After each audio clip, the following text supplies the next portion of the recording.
Okay, 10th standard science 2 का chapter number 2 life process in living organism part 1, ये chapter का नाम है।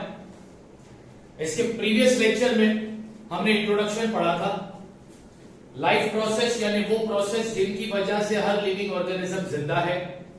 लाइफ देने वाले प्रोसेस 8 प्रोसेस के नाम मैंने तुमको बताए थे और ये भी बताया था कि इस पर्टिकुलर चैप्टर 2 में हम कौन से लाइफ प्रोसेस के बारे में डिटेल में पढ़ने वाले हैं। उस लाइफ प्रोसेस का नाम है रेस्पिरेशन। कौन से लाइफ प्रोसेस के बारे में पढ़ने वाले अपन? रेस्पिरेशन। रेस्पिरेशन क्या है? What is respiration? The process of releasing energy from the food is called respiration. Energy बनाने वाला प्रोसेस। रिलीजिंग मतलब टू प्रोड्यूस, रिलीजिंग मतलब टू प्रोड्यूस। एनर्जी बनाने वाला जो प्रोसेस है, एनर्जी बनाने वाला जो प्रोसेस है लिविंग ऑर्गेनिज्म के अंदर, एनर्जी बनाने वाला जो प्रोसेस है उस प्रोसेस को हम क्या बोलते हैं? Respiration. Question number 2, name the organ system who perform the function of respiration. वो कौन सा ऑर्गन सिस्टम है जो रेस्पिरेशन का काम करता है? उस ऑर्गन सिस्टम का नाम बताओ। तो उस ऑर्गन सिस्टम का नाम है रेस्पिरेटरी सिस्टम। रेस्पिरेटरी सिस्टम क्या काम करता है? रेस्पिरेशन का। रेस्पिरेटरी सिस्टम क्या काम करता है? रेस्पिरेशन का। और रेस्पिरेशन क्या है? एनर्जी बनाने वाला प्रोसेस, फूड को एनर्जी में कन्वर्ट करने वाला प्रोसेस, फूड के अंदर से एनर्जी बनाने वाला प्रोसेस, उसको क्या बोलते हैं? रेस्पिरेशन। और ये प्रोसेस को कौन सा सिस्टम करता है? Respiratory system. अब next question, name the organ included in respiratory system. Respiratory system में कौन कौन से ऑर्गन इंक्लूड है? तो रेस्पिरेटरी सिस्टम के अंदर ऑर्गन आते हैं nose, mouth, larynx, trachea, lung, bronchi, diaphragm, alveolus. ये रेस्पिरेटरी सिस्टम के ऑर्गन है। इन ऑर्गन को मिला दो तो कौन सा सिस्टम बनेगा? Respiratory system. और रेस्पिरेटरी सिस्टम क्या काम करेगा? रेस्पिरेशन का। रेस्पिरेशन का मतलब क्या है? एनर्जी बनाने वाला प्रोसेस। एनर्जी बनाने वाला लाइफ प्रोसेस कौन सा है? रेस्पिरेशन। रेस्पिरेशन ये फंक्शन कौन परफॉर्म करता है? Respiratory system. ठीक है, रेस्पिरेटरी सिस्टम के अंदर कौन कौन से ऑर्गन इंक्लूडेड है? Nose, mouth, larynx, trachea, lungs, bronchi, diaphragm, alveolus. ठीक है। अब ह्यूमन बॉडी के अंदर रेस्पिरेशन 2 लेवल पर होता है। ये हमने इससे पहले वाले लेक्चर में पढ़ा है। ह्यूमन बॉडी के अंदर रेस्पिरेशन 2 लेवल पर होता है। उन 2 लेवल के नाम क्या है? Body level respiration, cellular level respiration. Body level respiration को एक्सटर्नल रेस्पिरेशन भी बोलते हैं। सेल्यूलर लेवल रेस्पिरेशन को इंटरनल रेस्पिरेशन भी बोलते हैं। हमने बॉडी लेवल और सेल्यूलर लेवल रेस्पिरेशन ये दोनों लास्ट लेक्चर में पढ़ लिया था, फिर भी मैं उसको रिकैप करवा रहा हूं। बॉडी लेवल रेस्पिरेशन में क्या होगा? Exchange of gas, that is oxygen and carbon dioxide take place between lungs and blood. Body level respiration में क्या होगा? लंग्स और ब्लड के बीच में गैस एक्सचेंज होगी। बॉडी लेवल रेस्पिरेशन पर क्या होगा? बॉडी लेवल रेस्पिरेशन वाले प्रोसेस में क्या होगा?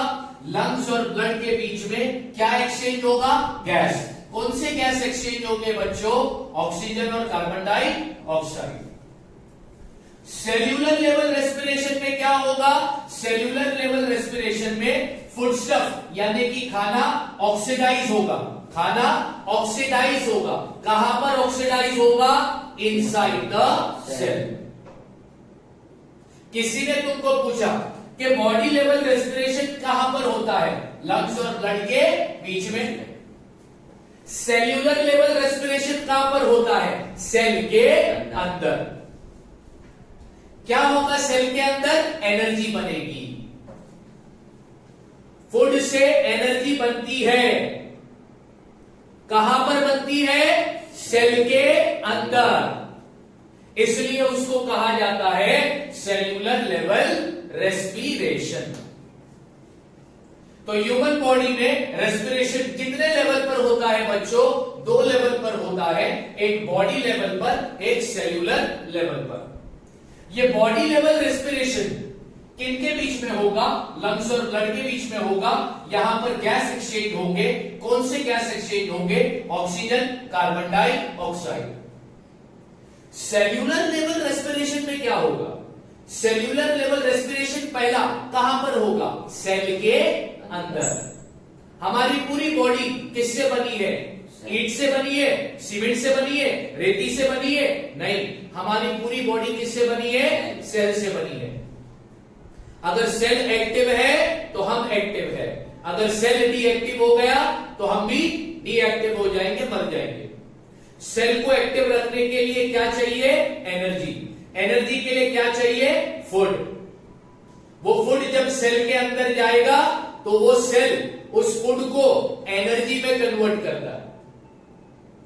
तो वो एनर्जी में कन्वर्ट करने वाला जो रेस्पिरेशन है उसको बोलते हैं सेल्यूलर लेवल रेस्पिरेशन। अब यहां पर मैंने बात किया है फूडस्टफ की, ठीक है। यहां पर ये कौन सा फूडस्टफ की बात की जा रही है? यहां पर ये फूडस्टफ का मतलब होता है एसिमिलेटेड फूड। क्या? फूडस्टफ का मतलब क्या होता है? एसिमिलेटेड का मतलब होता है सिंपल फूड या फिर स्टोर्ड फूड। सिंपल फूड या फिर स्टोर्ड फूड। और वो जो सिंपल फूड या स्टोर फूड होता है उसको हम क्या बोलते हैं? ग्लूकोज। क्या बोलते हैं? तो यहां पर ये जो फूडस्टफ की बात किया है, ये किसकी बात किया है? ग्लूकोज की। अजान होने दो, उसके बाद कंटिन्यू करता हूं। ओके, तो हम बात कर रहे थे फूडस्टफ की। यहां पर ये जो फूडस्टफ है, ये फूडस्टफ और कुछ भी नहीं, ये ग्लूकोज की बात कर रहे हैं। क्या होता है? हम जो खाना खाते हैं वो ग्लूकोज है क्या? नहीं। हम रोटी खाते हैं, दाल खाते हैं, राइस खाते हैं, मीट खाते हैं, यस और नो। तो बॉडी फिर हमारा जो डाइजेस्टिव सिस्टम है उसको डाइजेस्ट करता है, उस फूड को सिंपल फूड में कन्वर्ट करता है, और वो सिंपल फूड और कुछ नहीं, क्या होता है? ग्लूकोज। क्या होता है? ग्लूकोज। ठीक है। तो अब देखो molecular formula of glucose. Glucose का मॉलिक्यूलर फॉर्मूला ये याद रखना है। ग्लूकोज का मॉलिक्यूलर फॉर्मूला है C6H12O6। ऑब्जेक्टिव में पूछ सकता है molecular formula of glucose is dash. तो ग्लूकोज का मॉलिक्यूलर फॉर्मूला क्या है? C6H12O6। C मतलब कार्बन, H मतलब हाइड्रोजन, O मतलब ऑक्सीजन। अब ध्यान से देखो, तो इधर कार्बन के कितने एटम है? 6। हाइड्रोजन के कितने एटम है? 12। ऑक्सीजन के कितने एटम है? 6। ठीक है। नंबर ऑफ एटम कार्बन के ग्लूकोज में क्वेश्चन आएगा, एक ग्लूकोज में कार्बन के कितने एटम है? 6। ग्लूकोज में हाइड्रोजन के कितने एटम है? 12। ग्लूकोज में ऑक्सीजन के कितने एटम है? 6। ठीक है। अब इन एटम के बीच में बॉन्ड कौन सा है?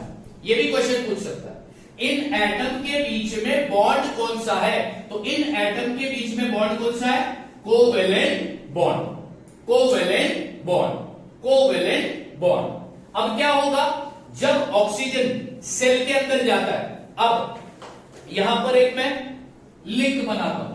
ऑक्सीजन का इंटेक कहां से करते हो? नोज से। ठीक है।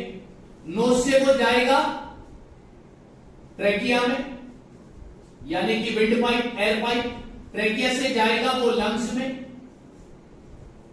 लंग्स से फिर वो जाएगा ऑर्गन में, ऑर्गन से वो जाएगा टिश्यू में, और टिश्यू से जाएगा वो सेल में।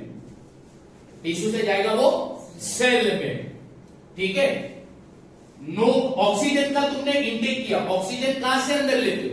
नोज से। नोज से कहां पर जाएगा? ट्रैकिया। ट्रैकिया के बाद कहां पर जाएगा? लंग से कहां पर जाएगा?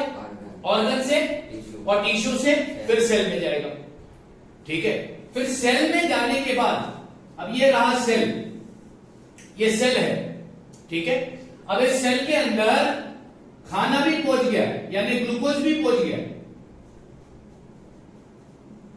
और क्या पहुंच गया? ऑक्सीजन। और क्या पहुंच गया? ऑक्सीजन। ग्लूकोज भी पहुंचा और ऑक्सीजन भी पहुंच गया। ठीक है, अब ग्लूकोज और ऑक्सीजन के बीच में क्या होगा? Chemical reaction. क्या होगा? Chemical reaction. और इनके बीच में जब केमिकल रिएक्शन होता है तो ये ग्लूकोज क्या हो जाता है? ऑक्सीडाइज। Glucose is oxidise. अब ग्लूकोज ऑक्सीडाइज हुआ है, ग्लूकोज ऑक्सीडाइज हुआ है, इसका मतलब क्या है? ग्लूकोज ने ऑक्सीजन को गेन कर लिया या फिर इलेक्ट्रॉन को लूज कर दिया। यहां पर मैंने लिखा है oxidation of glucose. Oxidation of glucose means either it gains oxygen और lose electron. Oxidation of glucose का मतलब होता है या तो ग्लूकोज ने ऑक्सीजन को गेन किया या फिर इलेक्ट्रॉन लूज किया। मैं फिर से बता रहा हूं, हम पढ़ रहे थे cellular level respiration. Cellular level respiration कहां पर होता है? सेल के अंदर। उसमें क्या होता है? फूड ऑक्सीडाइज होता है। फूड ऑक्सीडाइज होता है। ठीक है, सेल्यूलर लेवल रेस्पिरेशन कहां पर होता है? सेल के अंदर।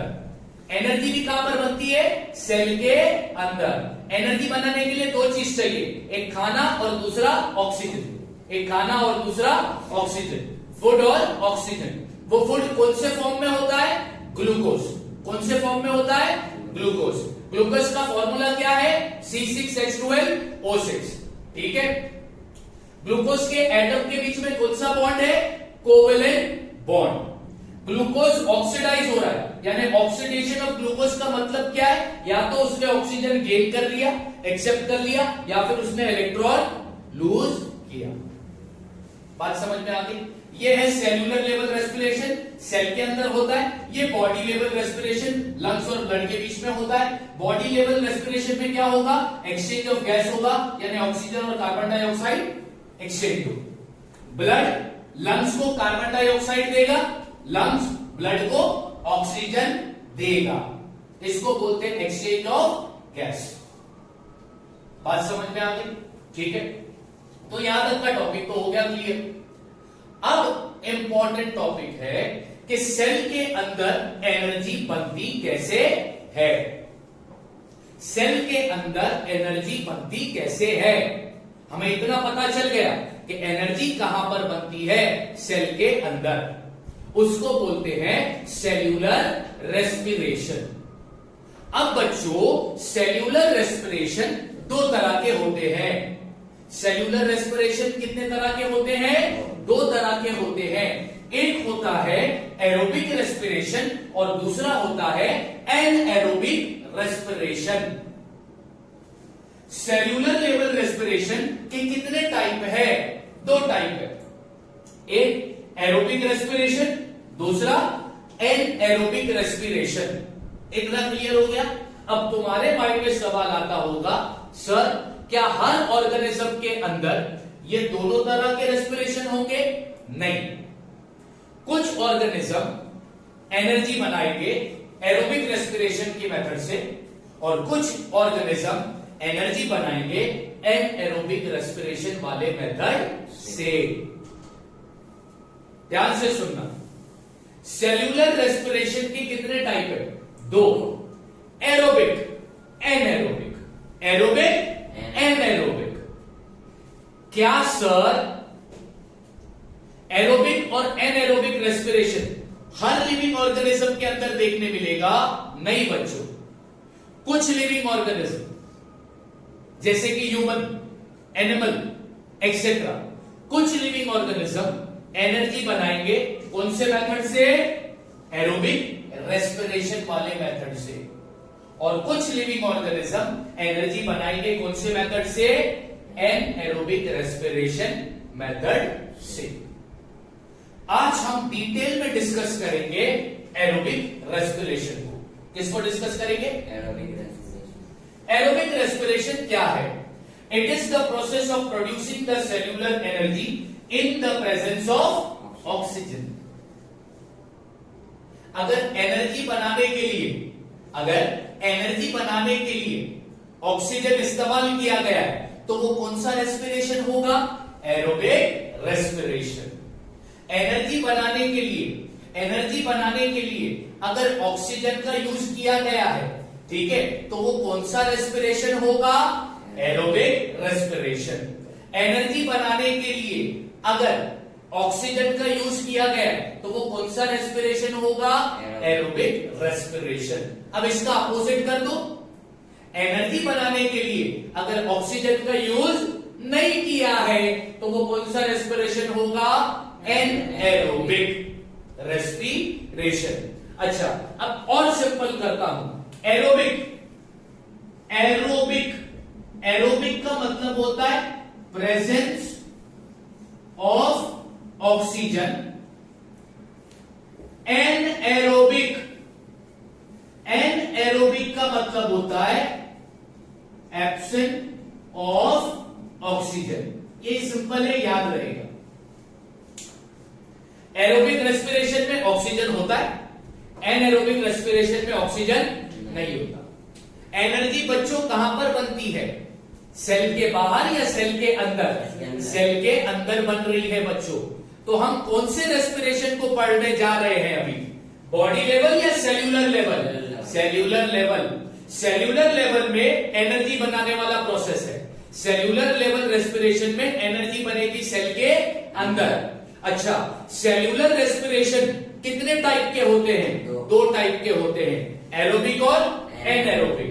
किस रेस्पिरेशन में एनर्जी बनाने के लिए ऑक्सीजन का इस्तेमाल किया जाता है? Aerobic respiration. और जिस मेथड में एनर्जी बनाने के लिए ऑक्सीजन का इस्तेमाल नहीं होता वो एनएरोबिक रेस्पिरेशन। ठीक है। अब मैंने एक और चीज यहां पर लिखाई है, बहुत इंपॉर्टेंट है बच्चों, उसको याद रखना, एग्जाम में आएगा। Right the general chemical equation of aerobic respiration. अगर एग्जाम में ये क्वेश्चन आया, right the general chemical equation of aerobic respiration, तो क्या लिखोगे? C6H12O6 plus 6O2 gives out 6CO2 plus 6H2O plus energy. यानी अगर तुमको एरोबिक रेस्पिरेशन का जनरल केमिकल इक्वेशन लिखने बोला तो ये रहा उसका जनरल केमिकल इक्वेशन। मैं एक्सप्लेन कर दूं। C6H12O6 stand for glucose. ये क्या है? ग्लूकोज। O2 क्या है? ऑक्सीजन। इन शॉर्ट, जब ग्लूकोज और ऑक्सीजन रिएक्ट करते हैं, जब ग्लूकोज और ऑक्सीजन मिलते हैं तो तीन चीज बनती है। क्या बनता है? कार्बन डाइऑक्साइड गैस,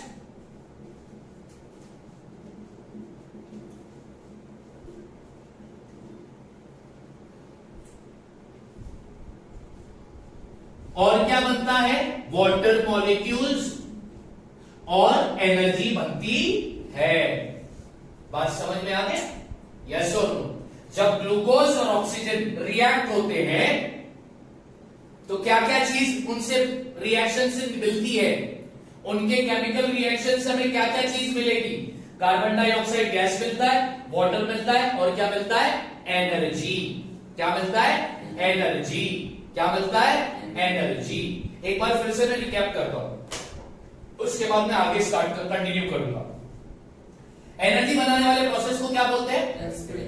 रेस्पिरेशन वाला सिस्टम का नाम क्या है? रेस्पिरेटरी सिस्टम के ऑर्गन कौन कौन से हैं? Nose, mouth, larynx, trachea, lung, bronchi, diaphragm, alveolus. Human body में रेस्पिरेशन कितने लेवल पर होता है? बॉडी लेवल और बॉडी लेवल रेस्पिरेशन में क्या होगा?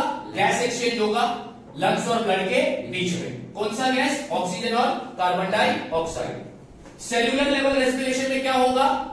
एनर्जी बनेगी सेल के अंदर। एनर्जी बनेगी सेल के अंदर।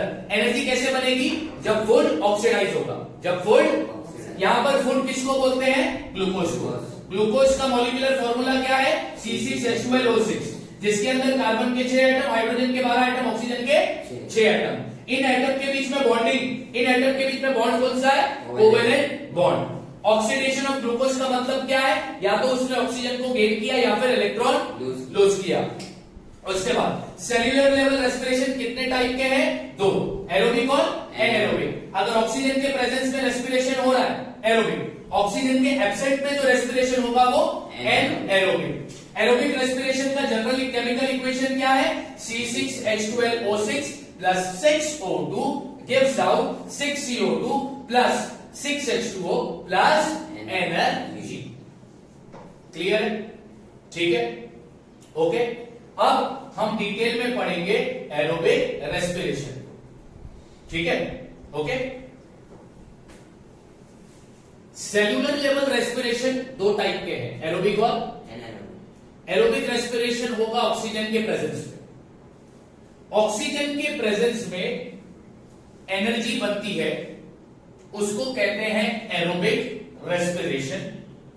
और एरोबिक रेस्पिरेशन से एनर्जी बनाने के कितने स्टेप है? 4। एरोबिक रेस्पिरेशन से जो एनर्जी बनती है उसके स्टेप कितने हैं? 4 स्टेप में एनर्जी बनती है।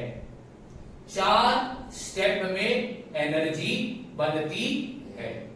अच्छा, मैं फिर से एक बार तुमको पूछता हूं, एनर्जी बनाने के लिए तुमको चाहिए क्या?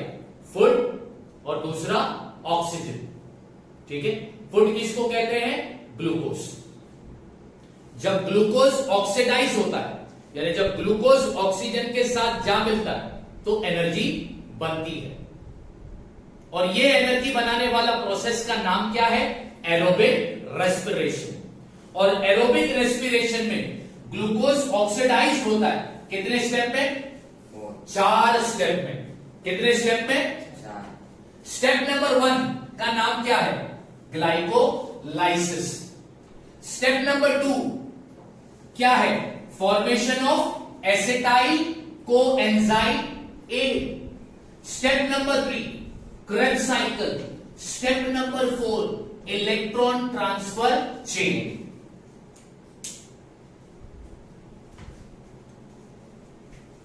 एरोबिक रेस्पिरेशन में ग्लूकोज ऑक्सीडाइज होगा। कितने स्टेप में ग्लूकोज ऑक्सीडाइज होगा?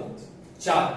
पहला ग्लाइकोलाइसिस, उसके बाद आता है फॉर्मेशन ऑफ एसिटाइल कोएंजाइम ए, उसके बाद आता है क्रेब्स साइकिल, और सबसे लास्ट जो स्टेप है वो है ईटीसी यानी कि इलेक्ट्रॉन ट्रांसफर चेन।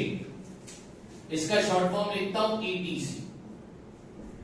इसको एक्सेट्रा मत पढ़ना, इलेक्ट्रॉन ट्रांसफर चेन पढ़ना है इसको।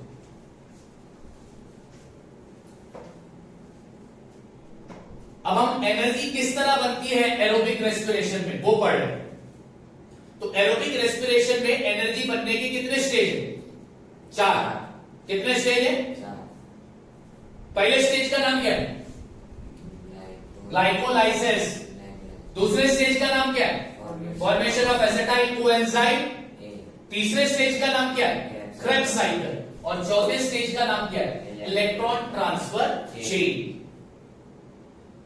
हर स्टेप में कुछ ना कुछ एनर्जी बनेगी।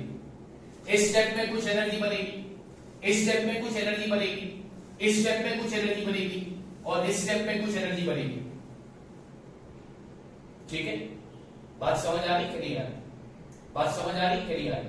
अब कैसे एनर्जी बनेगी वो देखते हैं। हर एक स्टेज को मैं डिटेल में पढ़ाऊंगा। स्टेज नंबर 1, स्टेप 1 क्या है?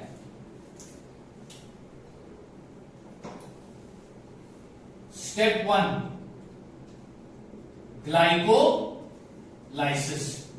क्या नाम है इसका? सबसे पहला ये देखो कि ये होता क्या है, ये कहां पर होता है? इन द साइटोप्लाज्म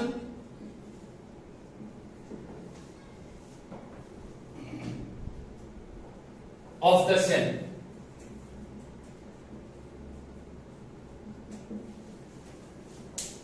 ग्लाइकोलाइसिस वाला प्रोसेस कहां पर होता है?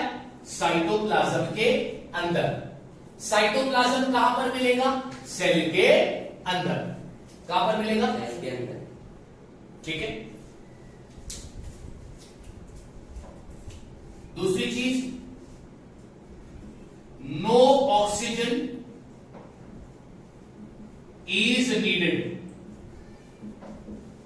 ग्लाइकोलाइसिस इसके लिए ऑक्सीजन की जरूरत नहीं होती है। ठीक है। तीसरा, in this process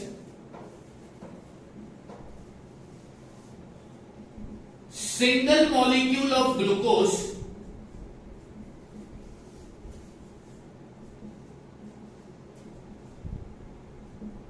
is converted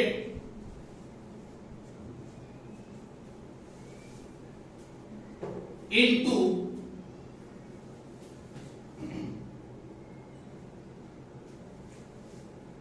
two molecule of pyruvic acid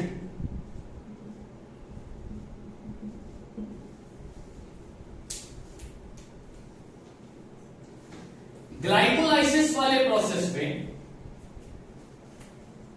glucose का एक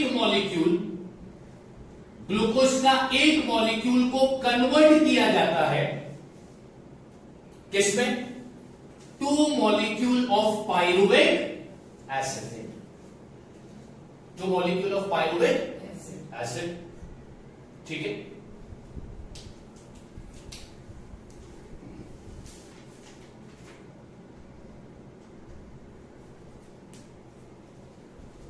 और क्या क्या मिलेगा? 2 मॉलिक्यूल ऑफ पाइरुविक एसिड के अलावा क्या क्या मिलेगा? 2 molecule of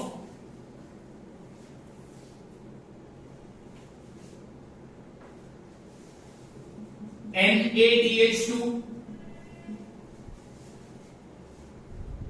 2 molecule of water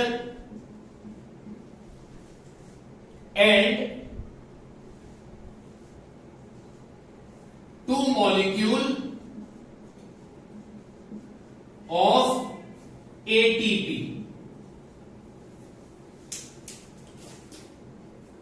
अब ध्यान से सुनना बच्चों,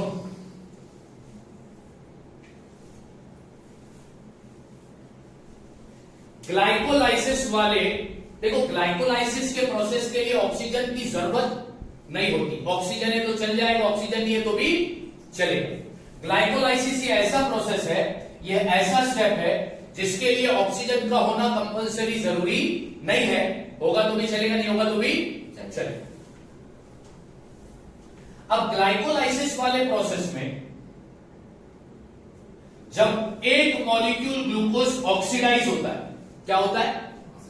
क्या होता है? क्या होता है? तो उससे अपने को क्या क्या मिलता है? उससे अपने को मिलता है 2 मॉलिक्यूल किसका? पाइरुविक एसिड का। 2 मॉलिक्यूल किसका? NaDH2 का। 2 मॉलिक्यूल किसका? वाटर का। और 2 मॉलिक्यूल क्या मिलता है? ATP। ये क्या है? एनर्जी।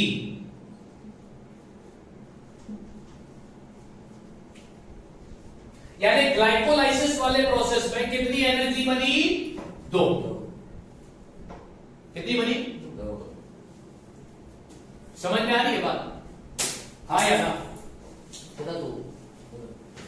तो ग्लाइकोलाइसिस वाला प्रोसेस कहां पर होता है? साइटोप्लाज्म के अंदर। साइटोप्लाज्म कहां पर होता है? सेल के अंदर।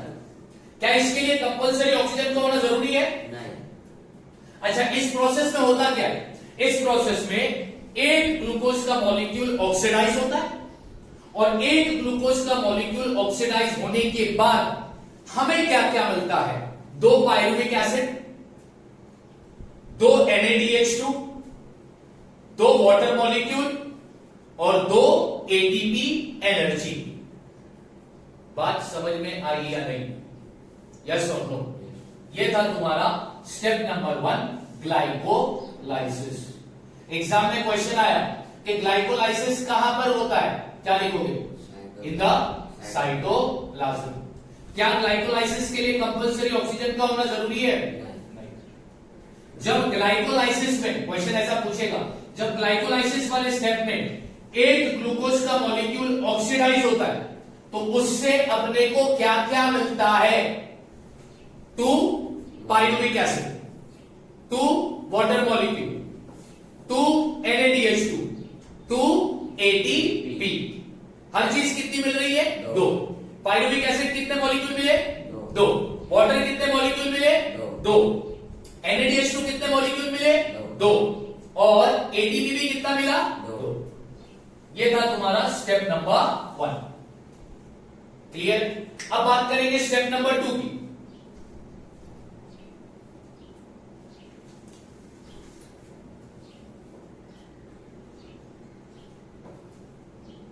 स्टेप 2 का नाम क्या है? Formation of acetyl coenzyme A. यानी सेकंड स्टेप में क्या बनने वाला है? Acetyl coenzyme. सेकंड स्टेप में क्या बनने वाला है? एसिटाइल कोएंजाइम ए। पहले स्टेप में 4 चीज बनी, 2 pyruvic acid, 2 NaDH2, 2 water molecule, 2 ATP। अब सेकंड स्टेप में मेन चीज क्या बनने वाली है? एसिटाइल कोएंजाइम ए। अब वो कैसे बनेगी वो ध्यान से देखो।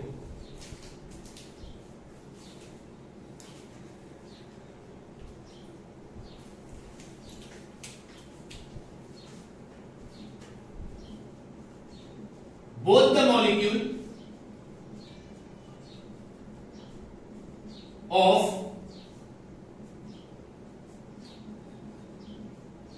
pyruvic acid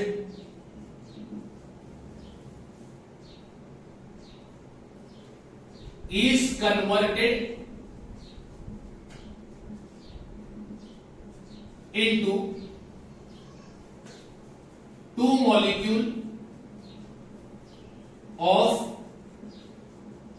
acetyl coenzyme A।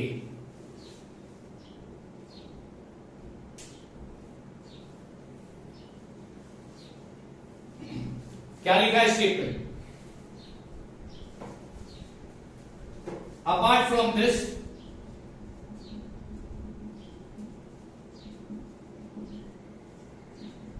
two molecule of NaDH2 and 2 molecule of CO2 are released। Second step है formation of acetyl coenzyme A. यानी सेकेंड स्टेप में क्या बनने वाला है? Acetyl coenzyme. अब एसिटाइल कोएंजाइम ए किससे बनता है? एसिटाइल कोएंजाइम बनता है पायरुविक एसिड से। हमें स्टेप नंबर 1 ग्लाइकोलाइसिस में, ग्लाइकोलाइसिस वाले स्टेप में कितना मॉलिक्यूल पायरुविक एसिड का मिला था? 2 मॉलिक्यूल पायरुविक एसिड का मिला था। इस 2 मॉलिक्यूल पायरुविक एसिड को कन्वर्ट किया जाता है किसमें? एसिटाइल कोएंजाइम ए। अब यहां पर पायरुविक एसिड के कितने मॉलिक्यूल है? 2। तो 2 पायरुविक एसिड के मॉलिक्यूल से एसिटाइल कोएंजाइम ए बनेगा। कितना बनेगा? वो भी 2। कितना बनेगा वो? इसके अलावा और क्या क्या चीज रिलीज होगी, यानी और क्या क्या चीज मिलेगी? 2 मॉलिक्यूल NaDH2 का और 2 मॉलिक्यूल कार्बन डाइऑक्साइड का। एरोबिक रेस्पिरेशन के कितने स्टेप हो गए? 2 स्टेप हो गए। पहला स्टेप ग्लाइको, दूसरा स्टेप क्या है? फॉर्मेशन ऑफ एसिटाइल कोएंजाइम ए। पहले स्टेप में ग्लूकोज को कन्वर्ट किया पायरुविक एसिड में, दूसरे स्टेप में पायरुविक एसिड को कन्वर्ट किया एसिटाइल कोएंजाइम ए में। ठीक है, ओके। अब करते हैं तीसरा स्टेप।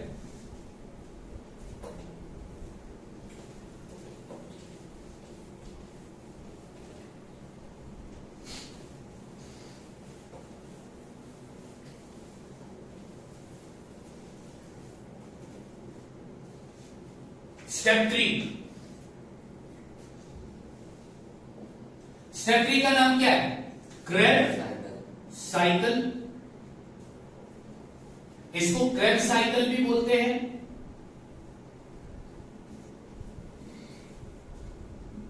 सिट्रिक एसिड साइकिल भी बोलते हैं। ट्राइकार्बोक्सिलिक एसिड साइकिल भी बोलते हैं। ठीक है, ओके। तीसरे स्टेप के 3 नाम है, क्रेब साइकिल या फिर सिट्रिक एसिड साइकिल या फिर ट्राइकार्बोक्सिलिक एसिड साइकिल। अभी इस स्टेप में क्या होगा वो ध्यान से देखो।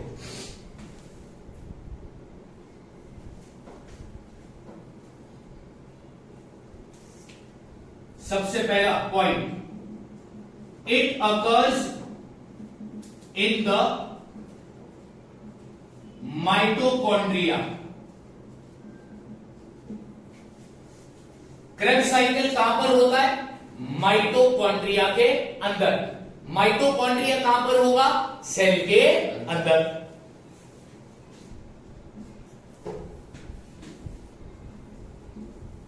Two molecules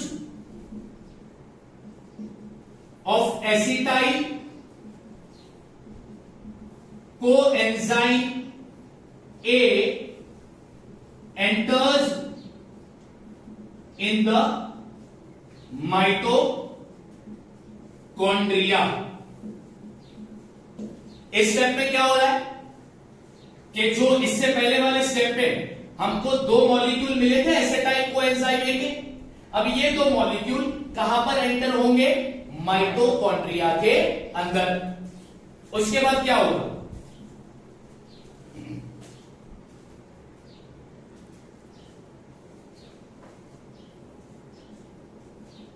cyclic chain of reaction is operated on acetyl coenzyme A। जैसे ही एसिटाइल कोएंजाइम A माइटोकॉन्ड्रिया के अंदर जाता है तो एसिटाइल कोएंजाइम A पर कौन सा रिएक्शन होता है?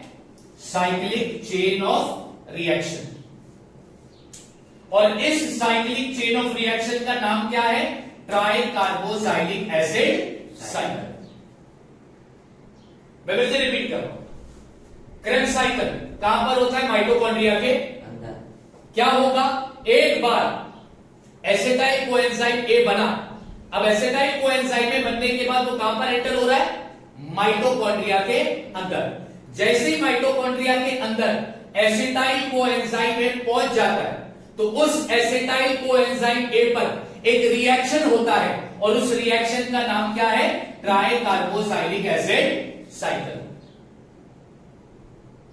ठीक है, फिर क्या मिलेगा?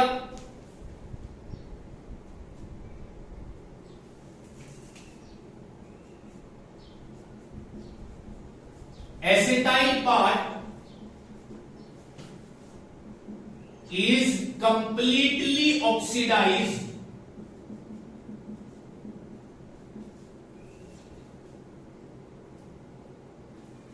and molecules of CO2, H2O, NaDH2, FADH2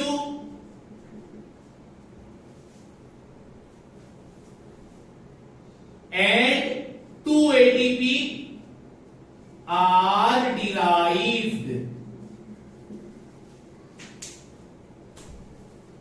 ध्यान से देखो क्या बोल रहा हूं। क्रेब साइकिल कहां पर हो रहा है? माइटोकॉन्ड्रिया के। जैसे ही एसिटाइल कोएंजाइम ए माइटोकॉन्ड्रिया में एंटर होता है तो फिर एसिटाइल कोएंजाइम ए पर एक रिएक्शन होता है, उस रिएक्शन का नाम क्या है? Tricarboxylic acid cycle. इस रिएक्शन से एसिटाइल कोएंजाइम ए का ये एसिटाइल वाला पार्ट पूरी तरह से क्या हो जाता है, ऑक्सीडाइज। और जब एसिटाइल वाला पार्ट पूरी तरह से ऑक्सीडाइज होता है तो फिर क्या क्या मिलता है हमको, हमको मिलता है कार्बन डाइऑक्साइड गैस, हमको मिलता है वाटर मॉलिक्यूल, हमको मिलता है NaDH2, हमको मिलता है FADH2 और हमको मिलती है जो एटीपी एनर्जी।